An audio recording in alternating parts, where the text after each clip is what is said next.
Hello? Hello, Mr. Sheamus. Hey, Dustin. How you doing? Good fella yourself. Pretty good. I'm here with my co-host, Ton. Hey, how you doing? Todd, is it? How you doing? I'm good, thanks. Should we call you Mr. Sheamus, or? Sheamus is grand, lad. Okay, okay. Sheamus will do. He's looking much forward to bragging rights this Sunday as I am. Yeah, definitely. We're going to be there cheering on Team Raw. You and The Miz are probably our favorite wrestlers. The Miz, please don't put me in the same category as The Miz. Well, I mean, you're better. That's a sad state of affairs to put me in the same sentence as The Miz, let alone the same lineup as him. So well, it's hard enough I have to be with him there on Monday. That, you know what I mean? It's a cringeworthy affair there, but I'm going to get through it some way or another.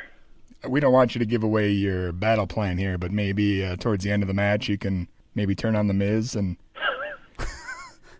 along with everybody else in the arena. No, it's honestly I'm looking forward to it. It's a big event for us, especially Team Raw and Team SmackDown. It's a big rivalry, like it's like anything else, like different sport teams or like USA, Canada. It's like even though we're under the same banner, Raw and SmackDown, we're always competing against each other, and like it's Monday Night Raw against Friday Night SmackDown. So it's a chance, an opportunity for either brand to rub it in the other brand's face for the next 12 months. So we're Raw's hoping that we show that we really are the superior brand and we really stick it to SmackDown. I can't wait. Can we ask you how you got started in the wrestling business? Like, what made you decide to get involved with this kind of business?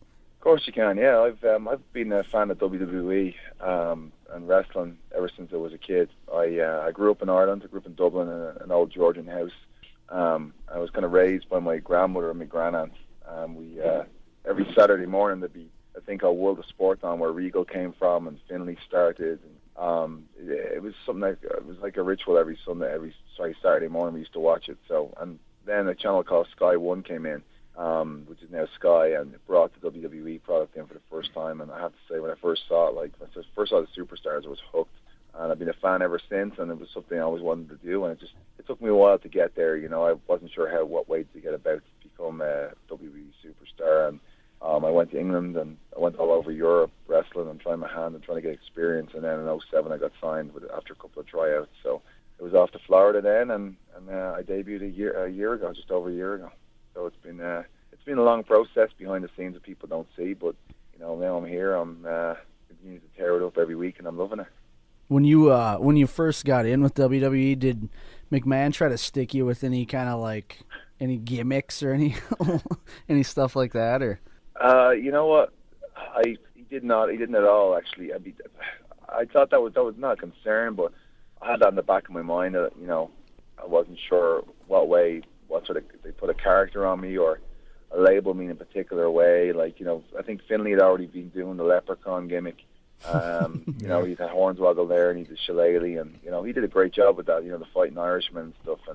But I think they wanted to keep me away from that as much as possible. I mean, there was talk in the beginning of maybe me and Finley coming in together, but it didn't work out. And one of the character I brought to WWE when I first got there was one of the Celtic Warrior, following the shades of Cullen and Fionn McCool, and the two had they done, and rich Celtic stories that have been around for hundreds and hundreds of years. And I wanted to bring a different approach, a positive Irish approach, something that from my past, from my country's past, and bring it to the modern day, and through the WWE. And I think Vince McMahon really liked it, and he went with it. He had, and he hasn't proved wrong. It's been very, very successful.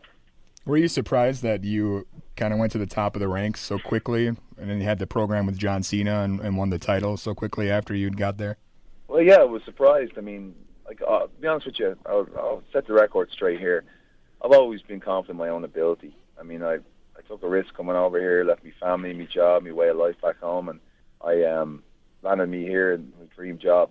And I always knew that once I was given the opportunity that I'd take the opportunity. And that's what I've done. The opportunity came to me very, very fast, a lot quicker than I thought it would. But still, I was ready. I'd done enough training. I've been around the block a few times before I got here, and once I got it, I ran with it, and I haven't looked back since. People thought I might disappear after the thing with Cena, but I've been right there at the top because I'm hungrier than anybody in there. I work harder than anyone in there, and I plan to be here for a long, long time. Would you say the quick rise? Would you say that cause any kind of drama backstage, like getting the title so fast? Drama. Drama my whole life. Well, drama backstage, you know what? I don't really know. I mean, you hear whispers and rumors and stuff, but you know, it's what you. I'm not like a kid, you know what I mean? I've been through a few things. I've got a bit of experience behind me, and that sort of stuff. You know, I don't pay attention. I have more important things to be doing when I'm backstage, where getting ready for my match or getting ready for, to go out there and talk and entertain the crowd. And I never been one to get involved, or even if I hear stuff, I just dismiss it, because to me it's not really worthy of my attention. You know, I'm there to be successful. I'm there to be the best, and that's what I just got to keep my head down and do that. You know, so I don't get sidetracked by what people say or what people do. You know, I mean, everyone's entitled to their own opinion. I have my own, and that's to be the best. So it never really bothered me. But I mean, like as I said, like it's been like maybe 14, 15 months now, and now we got bragging rights here. We're leading a strong team at Raw. You know, this is another pay-per-view for me. This is going to be I think it's going to be my 12th or 13th pay-per-view in a row, which is incredible. The fact I've only debuted like 15 months ago, and strong matches such as Undertaker and Kane, a very live match, a match that only comes around pretty much once a decade. You also got Orton going up against Wade, another newcomer who was signed at the same time as me, with John Cena in his corner, and then of course you got the Intercontinental Champion against the U.S. Champion Dolph Ziggler and Daniel Bryan. It's going to be a great show, and it's a great card. It's another pay-per-view I'm going to be involved in, and it's topping off coming at the end of another great year for me. So I'm happy to be in there in the mix. So how long is it going to be before you have the title again? As soon as I get another opportunity. The general manager seems to be never seemed to like me after I won my second title. He never gave me a chance. He's always chiming in with that annoying email sound and wrecking my head, as well as everybody else's. So as soon as I get another opportunity, I mean, I brought Orton to the wire at Hell in a Cell. I had that fella panicking. You could see it in his eyes. He was worried. As far as he was concerned, I had the upper hand. But he got lucky in Hell in a Cell, and I get another crack at him then, and I guarantee I'll be walking away with the gold, whether it be SmackDown or Raw. I don't care. But I guarantee I'll be WWE Champion again.